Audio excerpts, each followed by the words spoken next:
Hello and welcome to the Street Crime UK YouTube channel. Please don't forget to like, share, comment and subscribe. As everybody knows, Charles Bronson was up for parole recently and his decision has been made by the parole board. Let's have a look at the parole board's decision summary.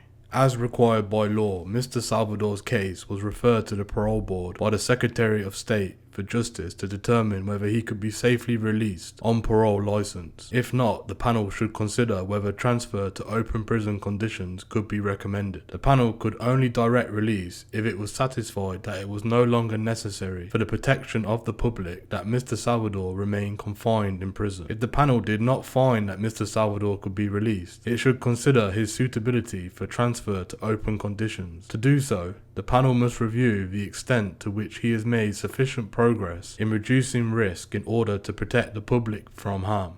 Given that a prisoner in open prison may be unsupervised in the community and taking temporary releases under license, the panel must also be satisfied that Mr. Salvador is unlikely to abscond from an open prison and that a move to an open prison is an essential part of Mr. Salvador's rehabilitation and to prepare for a possible release on license into the community. The Secretary of State will only accept a recommendation for transfer to open conditions where these conditions are met and where a move would not undermine public confidence in the criminal justice system. The case was considered at oral hearings on the 6th of March 2023, the 8th of March 2023 and the 10th of March 2023. The hearings on the 6th of March 2023 and the 8th of March 2023 took place in person at the prison and were heard in public. This followed a change in the parole board rules. The hearing on the 10th of March 2023 took place via video link and was not heard in public so that sensitive matters could be discussed. Mr. Salvador indicated that he hoped to be released as a result of the parole board review or, in alternative, be recommended for the move to an open prison. Prior to concluding its review, the panel received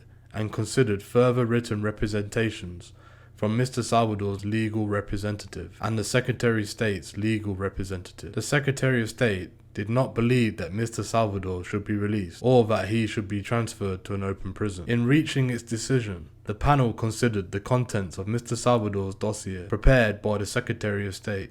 At the hearings, the panel took oral evidence from Mr. Salvador's probation officer based in the community, officials supervising his case in prison, a psychologist employed by the prison service, a psychologist commissioned by Mr. Salvador's legal representative, Mr. Salvador's personal officer in prison, and from Mr. Salvador's friend in the community. Mr. Salvador, who was legally represented at the hearing, also gave evidence to the panel. The Secretary of State's legal representative was party to the proceedings and also asked questions of the witnesses. The panel had the benefit of the statement from the victim of an earlier offence committed by Mr. Salvador in custody. The contents were considered carefully by the panel. On the 17th of February 2000, Mr. Salvador received a discretionary life sentence following his conviction for false imprisonment, the index offence. He was 47 years old at the time when he was sentenced and was age 70 when his case was reviewed. This was Mr. Salvador's 8th review by the parole board following the end of an initial minimum period set by the Court of Appeal, which expired in February 2003. The parole board's regular reviews have meant that Mr. Salvador has so far spent an additional 20 years in prison for the protection of the public. At the public hearing, the panel set out the background to Mr. Salvador's offending. He was likely convicted until 1974 when, at the age of 21, he received a total of 7 years in prison for offences of robbery, aggravated burglary, assault with intent to rob and possession of a firearm. During that sentence, Mr. Salvador started what became a pattern of serious violence within prison.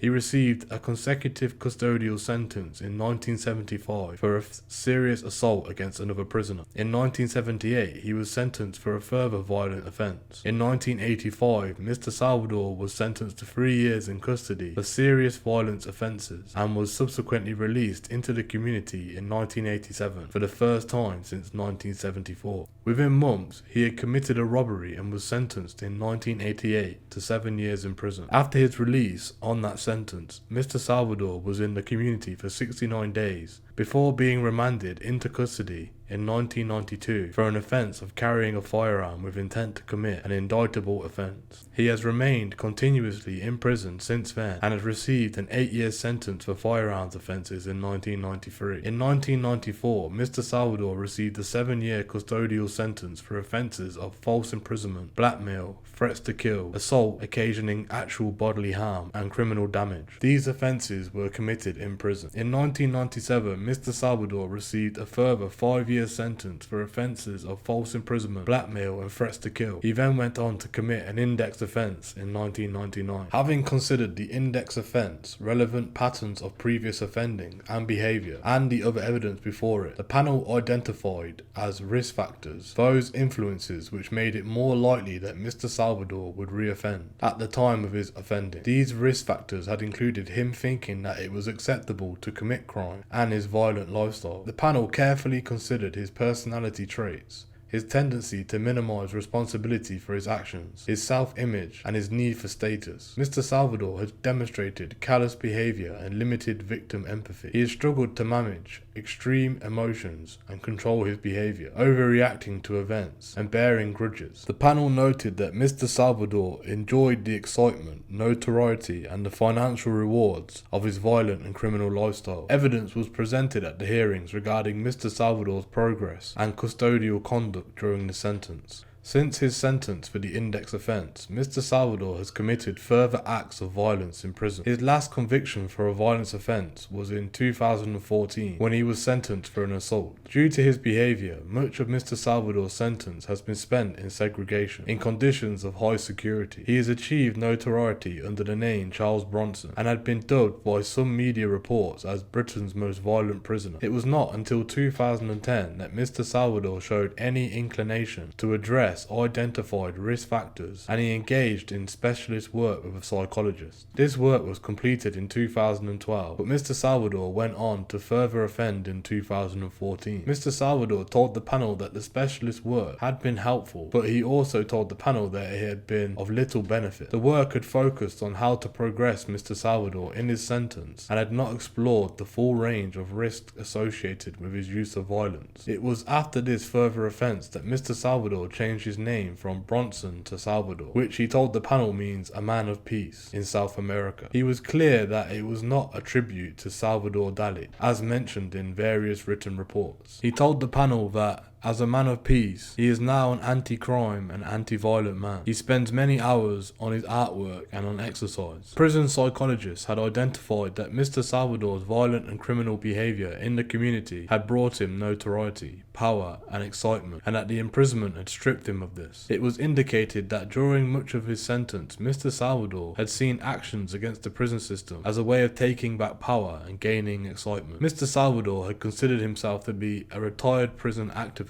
a label coined during his interview with a psychologist instructed by his legal representative. He had enjoyed his protests of causing damage to the prison property, which the panel considered to be a minimization of the seriousness of his offending. However, the panel noted that Mr. Salvador had changed in recent years and had sought to address his more recent grievances within the prison system through legal channels. The panel was also mindful that Mr. Salvador still considered it acceptable to break some prison rules if he felt it was justified in doing so. He continued to hold entrenched anti-authority beliefs that have the ability to undermine his stability. In November 2017, it was alleged that Mr. Salvador had assaulted a prison governor. He was charged with the assault and later acquitted at trial in July 2018. It is reported that this was an important milestone because Mr. Salvador realized that had he been convicted, it was very likely he would die in prison. He said that he is now very aware of the consequences of his actions and is terrified of dying in prison. There was evidence in 2018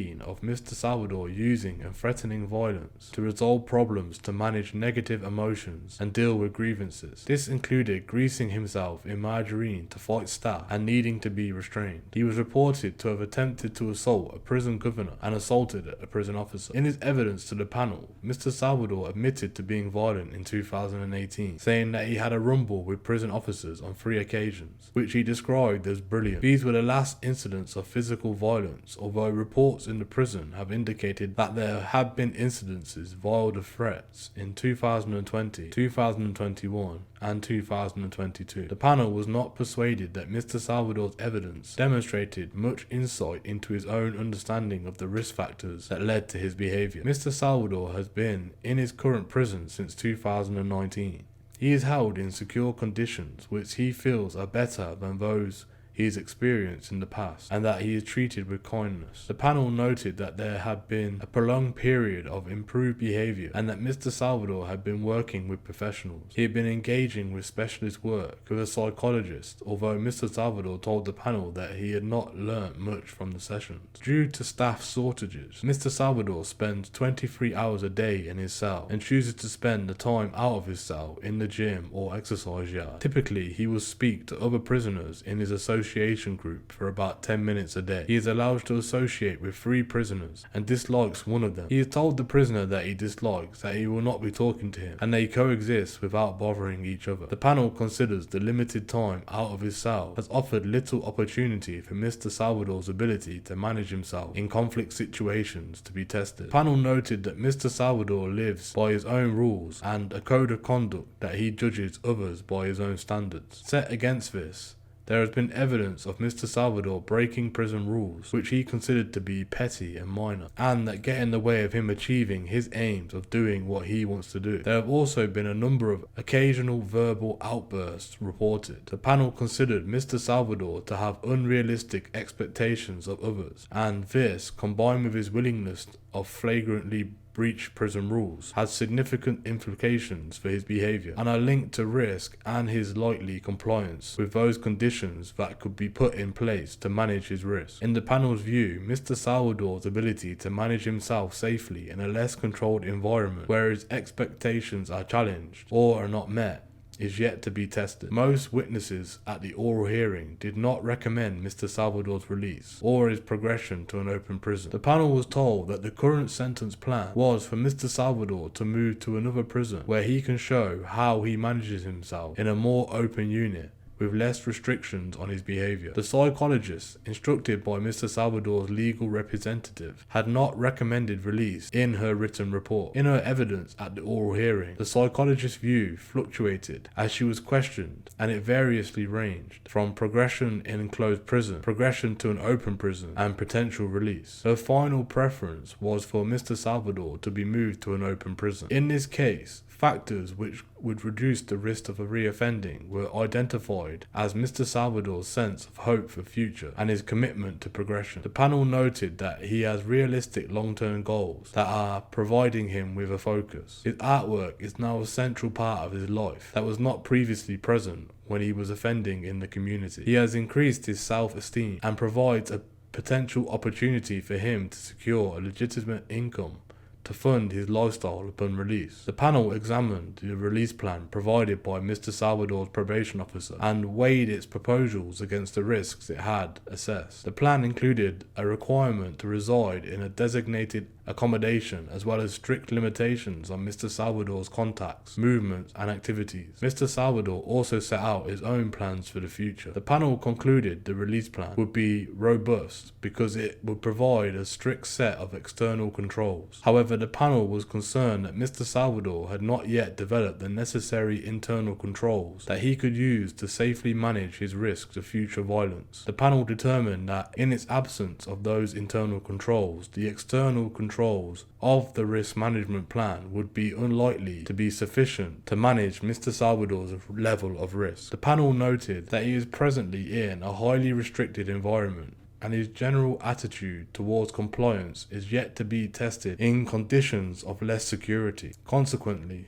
the panel did not consider the release plan to be sufficient at this stage of managing Mr. Salvador's safety in the community. After considering the circumstances of his offending, the progress that Mr. Salvador has made whilst in custody, and the evidence presented at the hearings, the panel was not satisfied that Mr. Salvador was suitable for release, nor did the panel recommend to the Secretary of State that he should be transferred to an open prison. The panel noted that Mr. Salvador has spent most of the last 48 years in custody and that much of his his time has been in conditions of segregation. The panel accepted that Mr. Salvador genuinely wants to progress and that he is motivated to work towards his release. It thought that there was evidence of improved self-control and better emotional management. However, the panel was mindful of his history of persistent rule breaking and that Mr. Salvador sees little wrong with this. He lives his life rigidly by his own rules and code of conduct and is quick to judge others by his own standards. His positive progress has to be assessed in the context of him being held in a highly restrictive environment. In the panel's view, it is unknown exactly what is containing Mr. Salvador's wrist. It is unclear whether the strong external controls of custody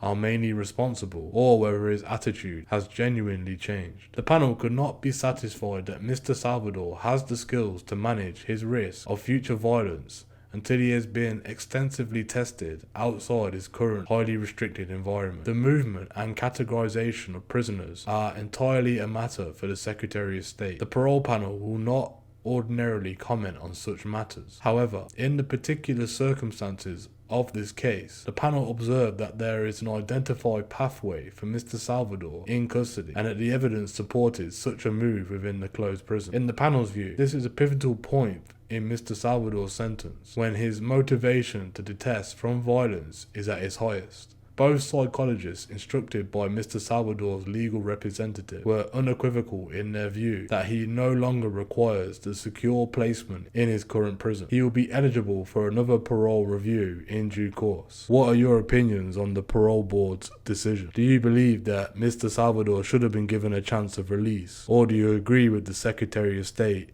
and the parole board's decision to give no direction for release on parole license and no recommendation to transfer to an open prison? Please let us know what you think in the comments below. Thank you for joining us today. If you enjoyed this content, please don't forget to like and share, and if you're new to the channel and you want to see more Street Crime UK content, hit subscribe and press that bell so you can join us on the next video. Thank you for joining us, and until next time, stay safe.